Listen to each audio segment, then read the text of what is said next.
Jai Radha Madhava Kunja Bihari Gopi Jana Vallabha Girivardhari.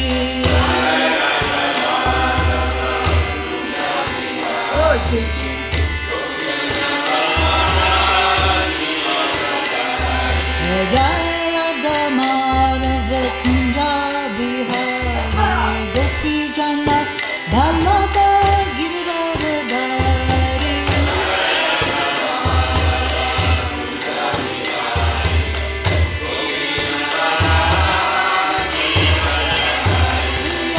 Yashodanandana Vajajanaranjana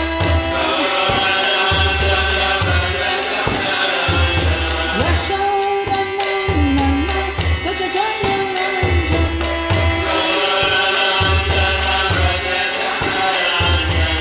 Ramunatiravanachari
Gadadhar Das Ki Jai.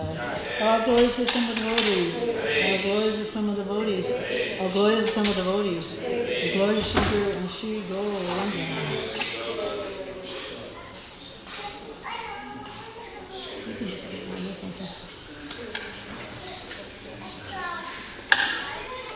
Today is a very auspicious day. It is Gopastami, and it's also celebration of Gadadhar Pandit, and also Srinivasa Acharya, and Dhananjaya Pandit. So I have 5 classes to give in a short time. So we'll start with the Bhagavatam reading. We're reading from Canto 2, Chapter 6, and what verse is that? 23 and 24.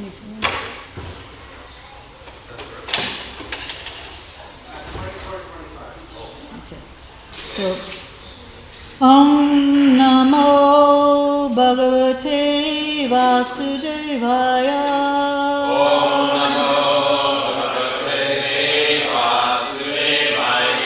Om Namo Bhagavate Vasudevaya. Om Namo Bhagavate Vasudevaya. Om Namo Bhagavate Vasudevaya. Om Namo Bhagavate Vasudevaya. So this is a chapter Purusha Sutta confirmed. Text 24. Teṣu yagnasya paśavaḥ sa-vanaspatayaḥ kuśāḥ idam ca deva-yajanam kālaś coru-guṇānvitaḥ. Please chant. Teṣu yagnasya paśavaḥ savanaspatayaḥ kuśāḥ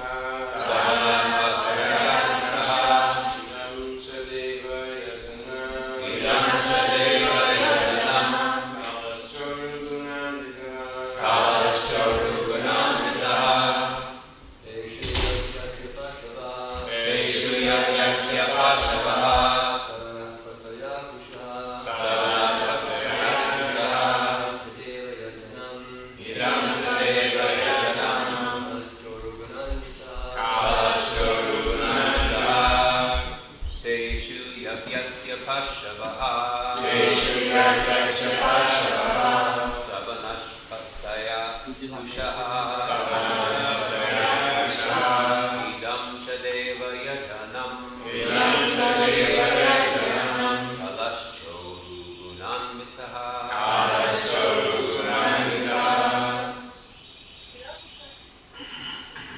teṣu yajnasya paśavaḥ, sa-vanaspatayaḥ kuśāḥ, idaṁ sa deva-yajanam, kālaś coru-guṇānvitaḥ.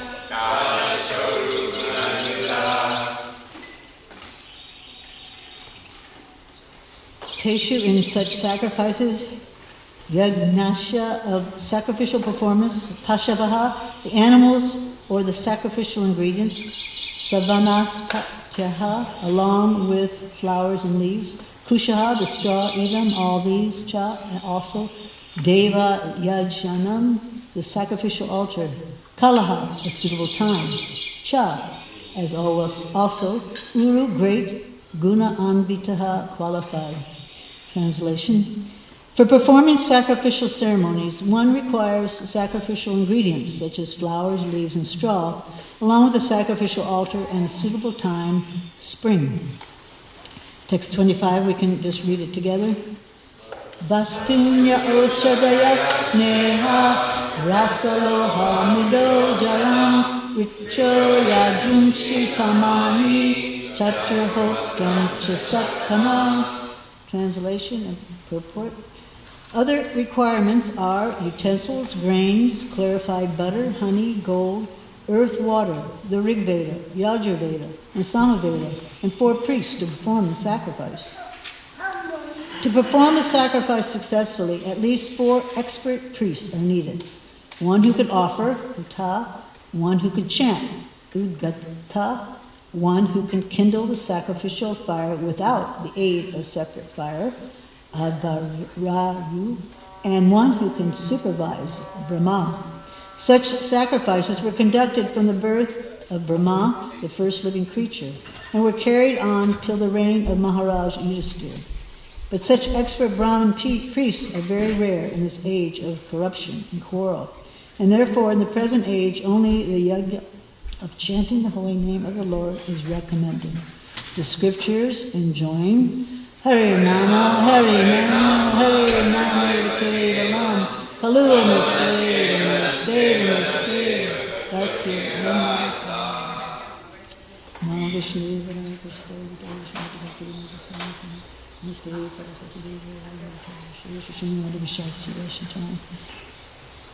So we're discussing a little bit about the creation and how Lord Brahma, he did his tapasya and was worshipped the Lord. And he was a beginning of this sacrifice ceremony, yajna. For us, though, as it's describing here, we don't really qualify for that. First of all, we're not very patient. I know I'm extremely, when it comes to fire yajnas, I'm totally, my patience runs out very quickly. And these yajnas used to go on for days, weeks, sometimes for like a whole year. They would be sitting there doing all these offerings. And of course the offerings, gold and so many different ingredients that we just don't even have. And then the priests were very qualified. They could chant all the mantras perfectly. I mean, I'm sure I completely blew the Sanskrit on these verses. What less all these complicated Rig Veda, Samaveda. We just don't make it for this kind of sacrifice in this age. Therefore, Lord Chaitanya has concluded that in this age, when we're very crippled in many regards, and we're very disturbed in mind, that the chanting of the holy name is the process. We used to chant this mantra, Harinama, on Sankirtan all the time, to help remind us that, yes, this is our greatest contribution of chanting the holy names. I actually, on the way to Harinama, I was studying for this class, reading some things, and by the time I got to the chanting at the stadium, I was pretty fired up. And it was really wonderful because you could actually experience what we're giving to people. I mean, these people really needed it. This is a big game, and they were very intoxicated. And you could just see that in this age, that's all they could handle, was for us to sing and dance and chant in their face and try to get them to take a book, and unfortunately we didn't have any prasadam.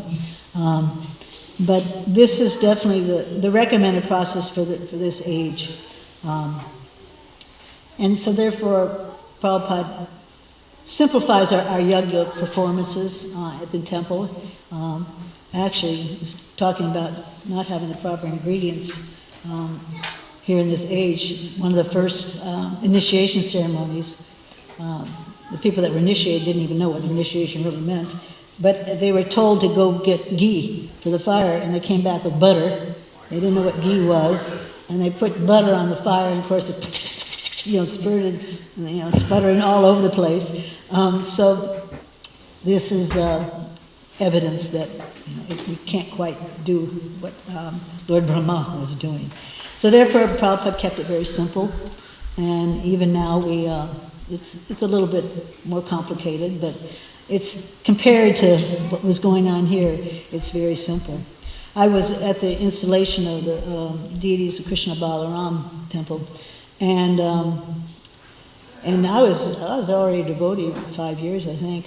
But still, when I went into that arena, it took them 2 or 3 days to set it up. I was just like, what is going on here? All these big priests were putting up these, putting clothes on, cloth on coconuts and doing all these strange things that we'd never seen before.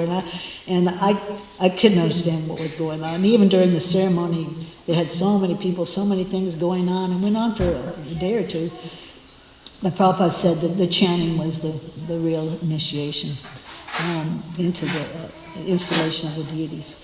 So this Hare Krishna mantra also, our first initiation is the mantra given to us by the spiritual master, this Hare Krishna mantra. As we'll talk about later, there was Srinivasa Acharya. He was able to soften the heart of the King Birambir, and of course the king had everything he could ever want.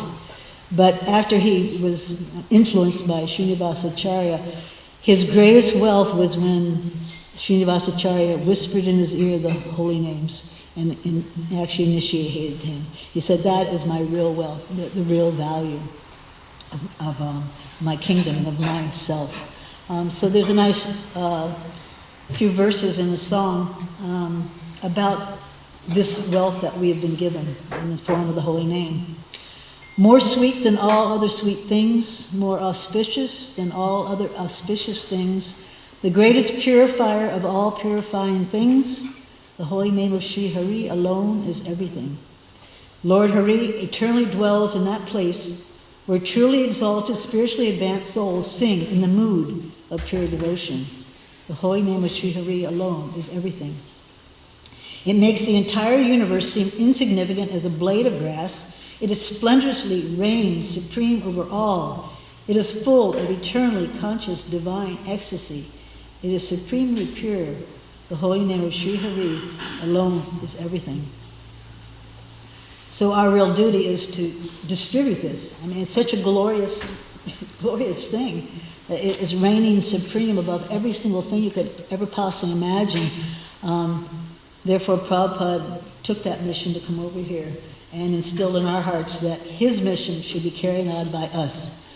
That it is our duty, above all duties, is to distribute this holy name for others. It's our duty to go out there on the streets and in the stupid football games and chant so they can hear, so they can have contact with the holy name, with Krishna. Recently there's been this threat of nuclear war, buzzing all around in the news and everything. And I visited one little site, and it tells you where to go in your house, or how to be the safest, or what to do. And even I've heard that if you cover yourself with cow dung, or you have a house completely covered with cow dung, it can stop the radiation. And so many different ways you can avoid the disaster. But Srimad Bhagavatam says that the safest place is kirtan. So just to be in the association of devotees and the association of the holy name is our saving grace by Srila Prabhupada's mercy. Also, the Bhagavad Gita says that the chanting of the holy name, that is our tapasya, japa. This is our sacrifice. It's only a couple hours for some people. Probably most of us, it is a sacrifice in our busy Kali Yuga, race of things we have to do, to spend 2 or 3 hours chanting is like, wow, to deal with the mind. Very difficult, even. But we should be satisfied just to perform this simple yajna of chanting the holy names. Srila Prabhupada insisted, the one thing that he really insisted on was that we chant at least 16 rounds a day, over and over again. And he says if you have spare time, chant more, or read more.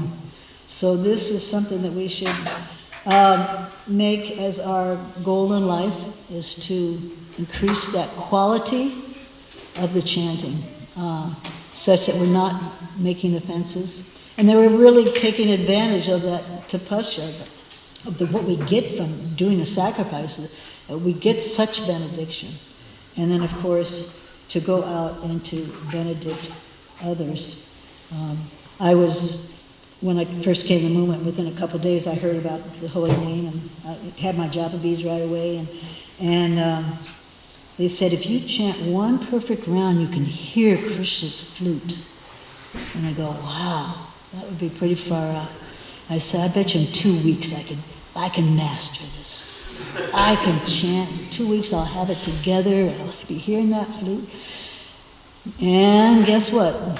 52 years later, still waiting.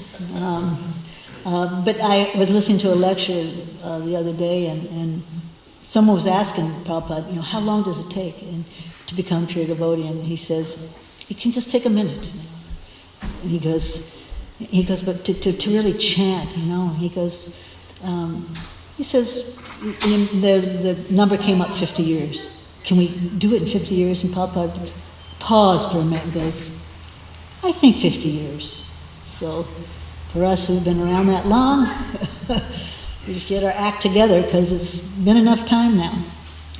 So this is the Bhagavatam message for today, is that in this age of Kali, the means of deliverance is, and the only means of deliverance, the only way is to chant the holy names of the Supreme Lord.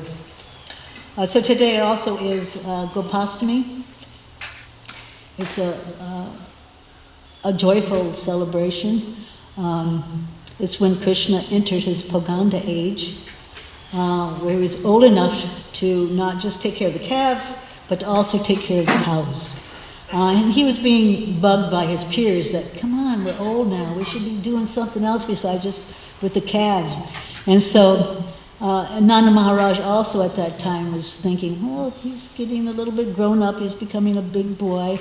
I should go ask Mother Yasoda if it's all right, if they can be promoted now to take care of the cows. And when Mother Yasoda heard this, she said, no way, I'm too scared, this is too scary. He can't go out with those big cows. And Rohini also was there and said, Rohini agreed, no, this cannot happen. I said, I'll be worried the whole time, I'm already a worried boy. I'll be worried the whole time about with the big cows and going far away, I won't be able to see him all day. There's just no way. And so Nanda Maharaj said, okay, it's hard when the woman is the head of the household. And so still, the boys were wanting to. And then one day what happened was that they came back, and somehow or other Krishna had gotten lost. And it was all the way into the evening, and still Krishna was lost. And so, of course, Mother Yasoda was totally worried. And so after that, Nanda Maharaj said, this wouldn't happen if he was with us, with the Gopas. So maybe you'd like to change your mind. So she did. She changed her mind and agreed that now there would be a festival to announce that Krishna and his friends were going to now take out the cows. And so this was a nice festival.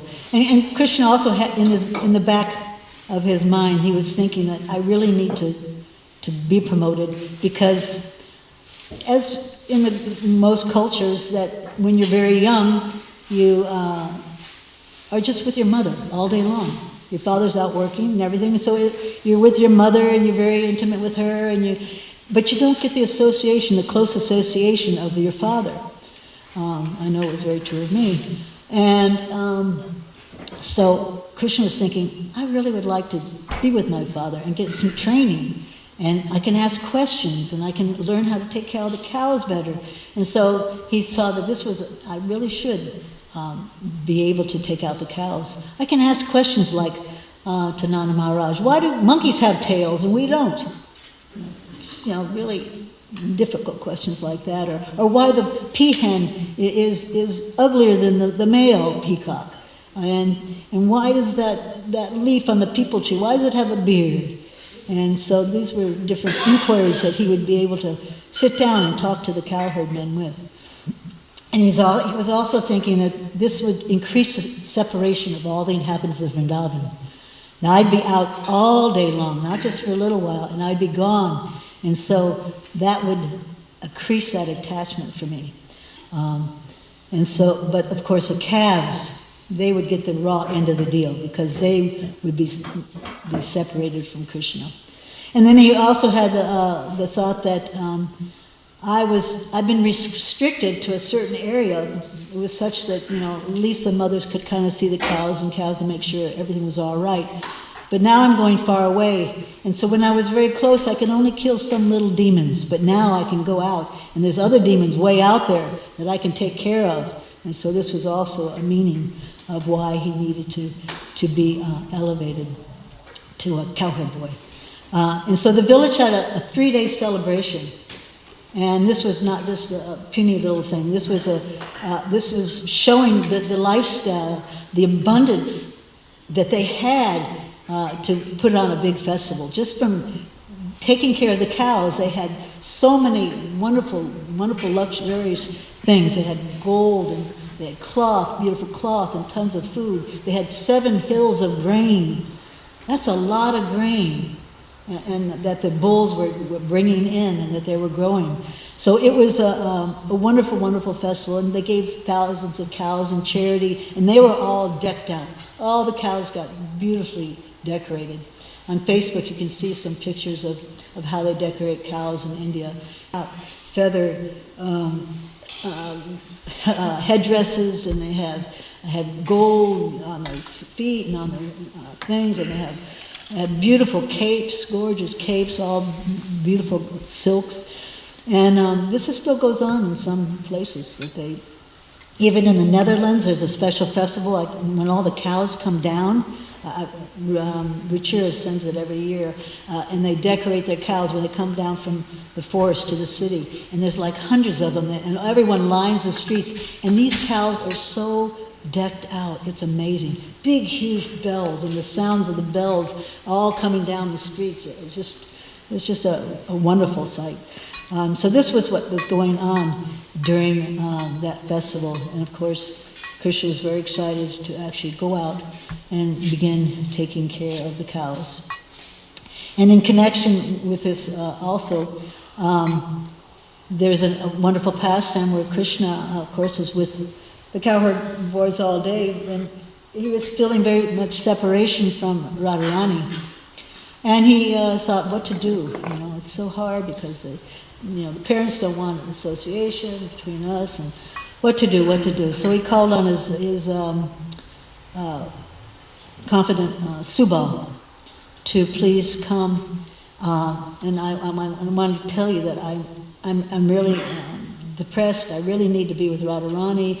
You're my closest associate. You must figure out something to do.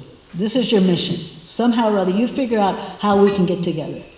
And so Subal was like, what to do? There's Jatila sitting there at Radharani's place, holding a stick all the time. No way I'm going to get in there and get in to see Radharani. She's locked in her room.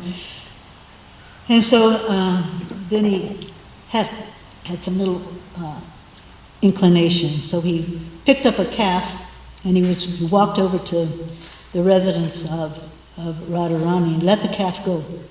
and pushed him kind of into the area where Radharani lives. And then he sees Jatila, and so he starts walking in.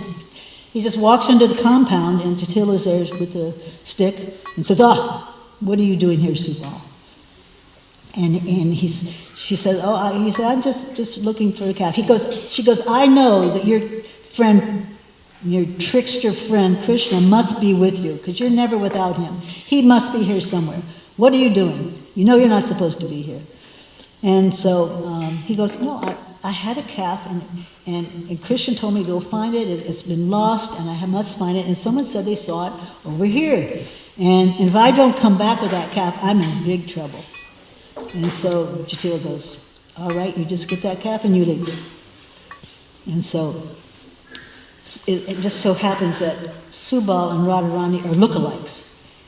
And so he approached Radharani and explained to Radharani the situation, that Krishna was such anxiety, really wanted to be with her. And so he had a plan, because she said, there's no way I'm getting out of here with Jatila sitting on the front doorstep.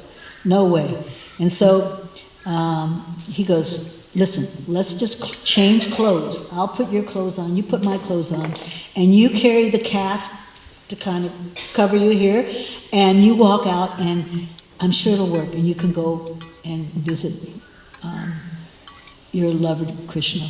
And so they switch clothes, and she puts on a dhoti and carries the calf in her arms, and more or less waves goodbye to Jatila, and she's off to see Krishna, who doesn't recognize her at all, because she's in such resemblance to himself, until she gets very close.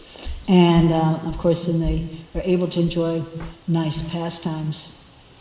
So in some very fortunate temples today, they get to have the darshan of Radharani dressed in a dhoti with her feet showing and holding a calf.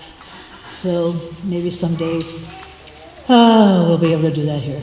And so also today is the disappearance or appearance day, I'm not sure which, of Gadadhar Pandit, who we sing and glorify every day in the Pancha Tantra mantra, and who adorns our altar also. And so Gadadhar is considered the luster of Srimati Radharani, and is the Shakti Tattva. And that means that he's the chief association of Lord Chaitanya in the Madhurya Ras. So it's described that Gadadhar Pandit was actually a combination of the incarnation of the Gopi Chandrakanta, and also of Balaram's girlfriend Puranada. And so this is a combination. So he was very dear to Lord Chaitanya and to Lord Nityananda. Gadadhar lived very close to Lord Chaitanya in the younger years, and they became playmates and also schoolmates. And they enjoyed their association. Actually, they couldn't be separated at any time. They were so close.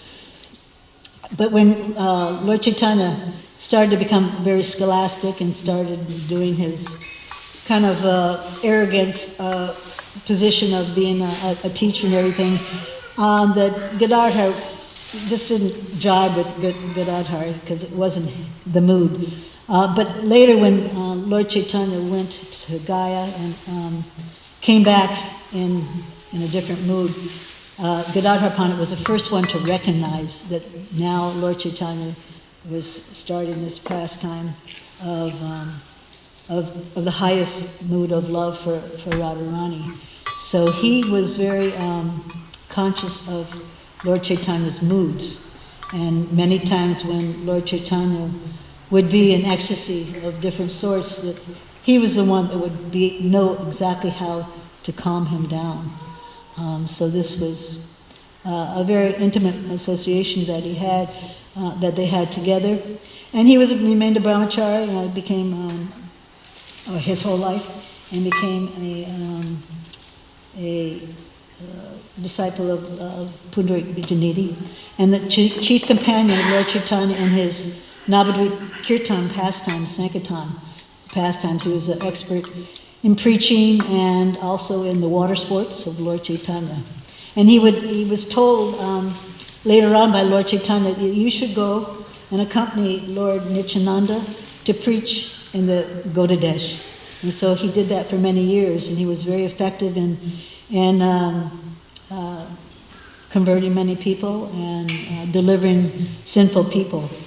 Later on, he came back and took care of Mother Sachi and Vishnu Priya after Lord Chaitanya left.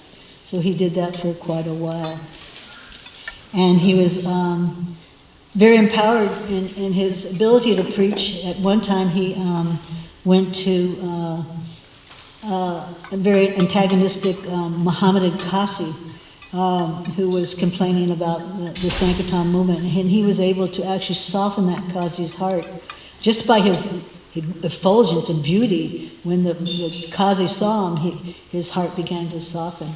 And then Gadadhar just described, what Lord Chaitanya was doing, what their mission really was, and how it would benefit everybody. And soon the Kazi said that he agreed, became favorable, and he says, Gadadhar asked him, "Why don't you chant Hare Krishna?" And then Gadadhar said, the Kazi said, "I'll chant Hare Krishna tomorrow, but I not today." And Gadadhar goes, "You've already chanted Hare Krishna, you might just start today, why wait till tomorrow?" So this was some of his potency that he got. And then he journeyed to Puri, and Lord Chaitanya asked him to care for Tota Gopinath. Beautiful deity, gorgeous deity, very big deity, there near that mound where that temple is. And after he got very old, he was unable to really reach the deity, arthritis, so many things. When you get old, you can't do what you used to do. And so he was not be able to serve him properly, and he felt very bad. So the deity actually sat down so that he could worship him. So these are some of the pastimes of Gadadhar who we can meditate on. And then also today is the appearance or disappearance day of Dhananjaya Pandit, part of the Chaitanya tree. He was born during the pastimes of Lord Chaitanya, such a fortunate soul. And when he was born, everyone could actually see great signs that he was going to be a very great personality. He had those long arms that reached down to his knees. Actually, there was one devotee that lived here, his name was Aravinda, and he went to someplace in the east, I forget, Tibet. He went to Tibet, and he came back and he gave a class, and he showed a picture. He goes, of a pujari that he had met. And he said, what's different about this picture? And actually, the pujari's hands were all the way down to his knees. It was really, it's really long, so this was a prominent of the features of Dhananjaya Pandit. And he was fortunate to take part in the Navadvip Kirtans and Sankirtans that were going on. And he was, in Krishna Lila, he was Krishna's and Balaram's friend Vasudama, who was one of the 12 Gopals of Balaram. He was very dedicated, therefore, to Lord Nityananda, and he was also kind of took in his footsteps, that he was very renounced, but he was very full of love for Krishna. He was married, but right after the marriage ceremony, he took off to see Lord Chaitanya, and his father gave him money to go for his travels. And as some of us might ring a bell in what happened when we joined the movement, when he saw Lord Chaitanya, he gave all the money to Lord Chaitanya. Many of us, when we joined, we gave everything, whatever we had, just gave it to the temple. So he did the same thing. And then he simply went around with just a begging bowl and lived that way. He was also empowered by Lord Nityananda to deliver sinners on Sankirtan. He was a great Sankirtan devotee, and it was said that Lord Nityananda always resided in his heart.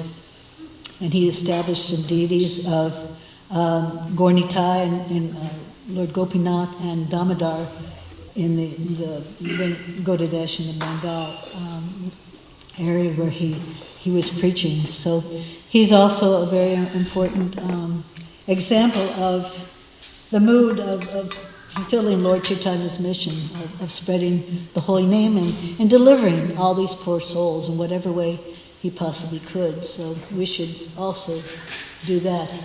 And then I would like to spend a little bit more time, I don't know how much time, but on Srinivas Acharya, who is actually a very important person in our Sampradaya. I've been rereading a book, Bhakti Ratnakar, which is dedicated to describing the relationships that were between the devotees at this time, how intimate there was association between especially Srinivas Acharya Ramachandra, Kaviraj, Narottam Das Thakur, and Shyamananda Pandit. So, but it highlights especially Srinivas Acharya, who was a great admirer of Lord Chaitanya, following in the footsteps of his father. His father really admired Lord Chaitanya and would always talk about Lord Chaitanya to his son Srinivas. And he would also tell him all about the Goswamis, Rupa and Sanatan, of how wonderful they were to do the study and to record the study in books. And so after he was very dedicated to take care of his parents. So after his parents left, he was able to actually get the blessings to go see Lord Chaitanya.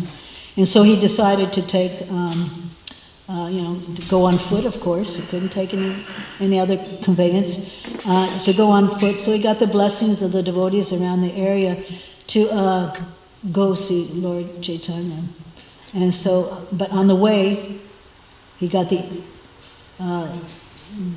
distressful notice that Lord Chaitanya had disappeared from the planet. And so, of course, he was totally distraught. But Lord Chaitanya appeared to him in a dream. And he said that, no, you should continue to go to Nilachala, and Gadadhar Pandit is waiting there for you. Nilachala. And so he continued. And then when he got to near Nilachala, he also had a dream, and Lord Jagannath and Balarama Subhadra appeared before him in this dream to encourage him to go on. And when he got there, Gadadhar Pandit was in very bad condition. Actually, all the residents were in great disarray because of the disappearance of Lord Chaitanya. And so Gadadhar Pandit said that I've just been waiting here, just hanging on just to see you. And so he embraced and empowered Srinivas Acharya, especially in the understanding of the Bhagavatam and distributing the message of the Bhagavatam. At one point he actually put the book that was in his lap, the Bhagavatam, into Srinivas Acharya's hands, and it was almost illegible because of all the tears that Gadadhar and Lord Chaitanya had dripped onto the pages in discussing the Bhagavatam. But just that touch of the book was empowering to Srinivas Acharya to become also a great scholar and reciter of the Bhagavatam later. And so then Gadadhar Pandit told him that he should continue and go and meet Sri Rupa and Sanatana Goswami. And so he went, got the blessings to go and further his travels. And of course, not very shortly after that, he heard the news that Gadadhar Pandit had left. And he was so depressed, and he loudly cried, so loud that all the animals and the birds cried with him. This is how close these devotees were, that this could happen.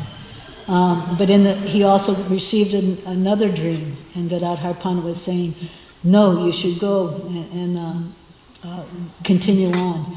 And so then he continues on, and then he hears news that Advaita Acharya and Nityananda have passed away. And so this is kind of like what the devotees in this kind are experiencing now, that all Prabhupada's disciples who did so much service, you look on Facebook and now Narayan is in the emergency room, and now this person, this devotee that did so much service and had so much love for Prabhupada is leaving. And it's you can see where we've inherited these emotions and feelings for our God brothers and God sisters. But they, another dream saying, no, your duty is to continue on. So he gets the blessings of the residents of Navadvip to keep going, but he continues on, and just before he gets to Vrindavan, he hears Rupa and Sanatan have disappeared. So he actually said that he tore at his chest, ripped open his chest because of this news, and he cried all night. And he appeared.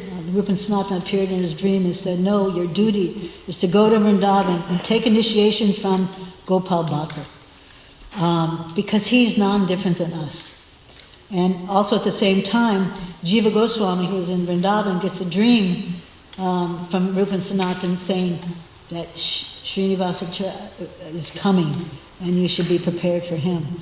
So he continues on, and he gets to Mathur, and he makes it to Vrindavan, and he gets to meet the devotees. Of course, they're very anxious. Jiva Goswami is very anxious to hear him, and then he kind of gives him some time with Raghava Pandit, who takes him on a parikrama around Vrindavan, which is, you just got to read this parikrama. It's just like so wonderful. It's like no parikrama you've ever heard of before.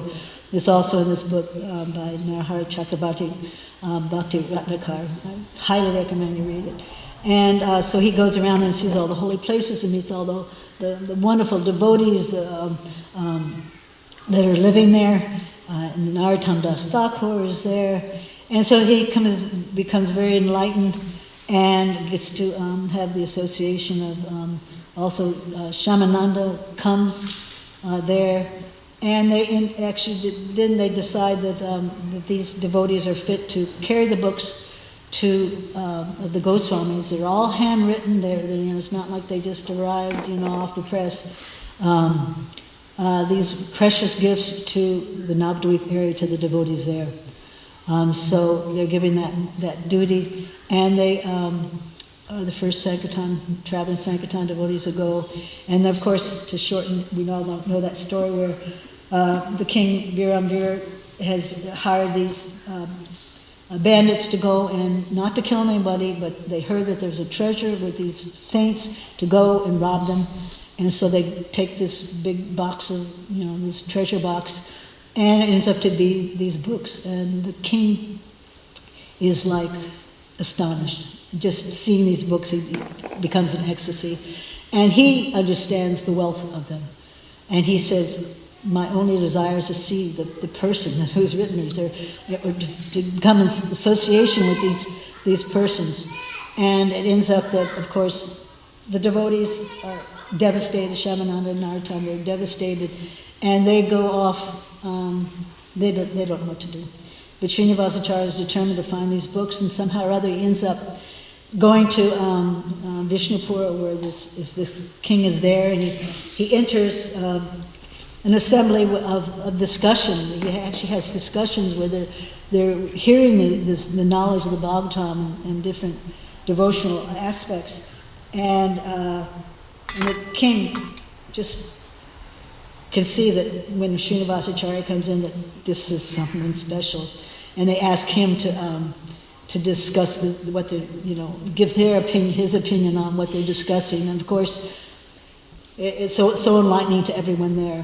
And then it ends up that they get together and find out that yes, that they were our books, and you've stolen them, and the king is devastated he did such a thing and is apologetic.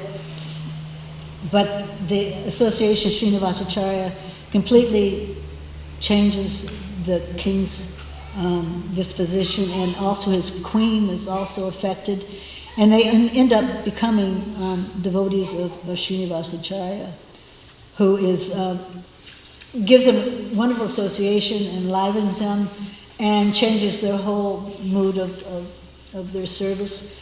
But he has to leave. He's anxious. He sends letters. He can't, go on a Zoom call or anything like that, to tell Narottam that the books are here. They have to send letters here and there by hand, on foot, handwritten letters, and it takes who knows how long to get there.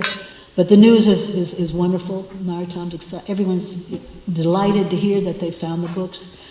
And so ultimately he leaves Vishnupur and they get together, and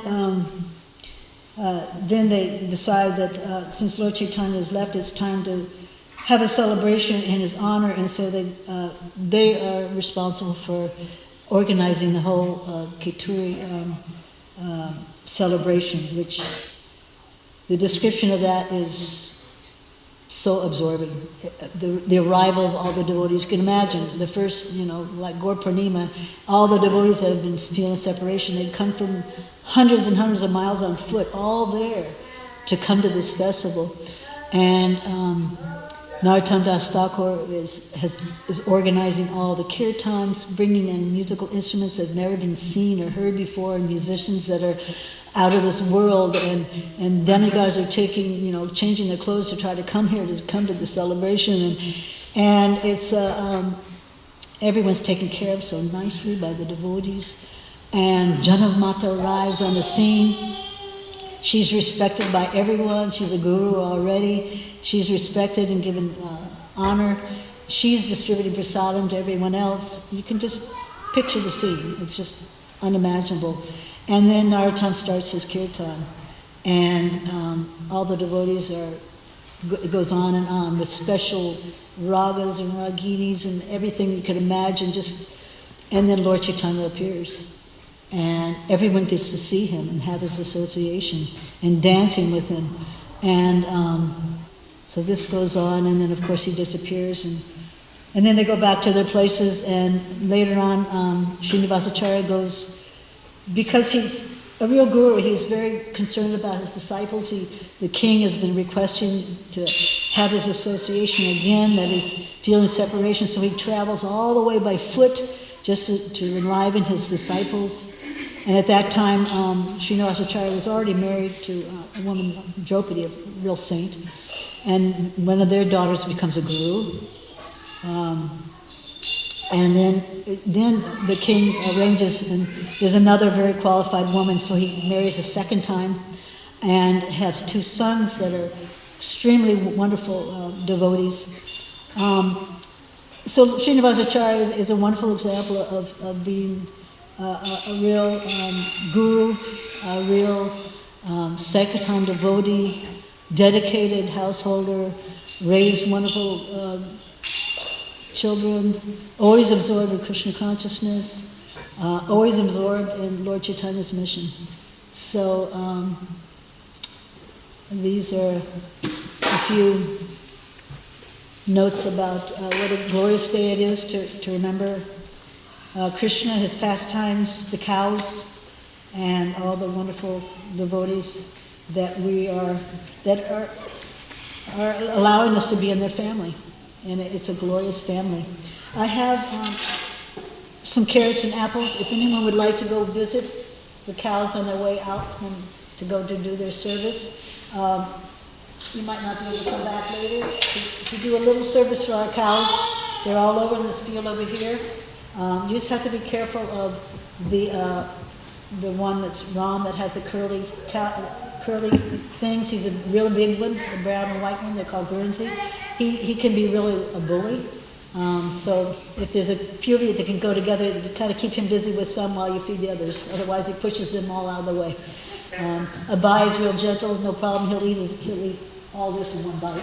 But if you can come back with your own food, that'd be very nice, because this is like a, like a one, it's not even a sweet ball for them. So, and they're all usually anxious to accept your offerings. So if you want to take a handful and head out there and give a little mercy and take some mercy from the cows, that'd be very nice. Jai, all glories to Srila Prabhupada. Jai.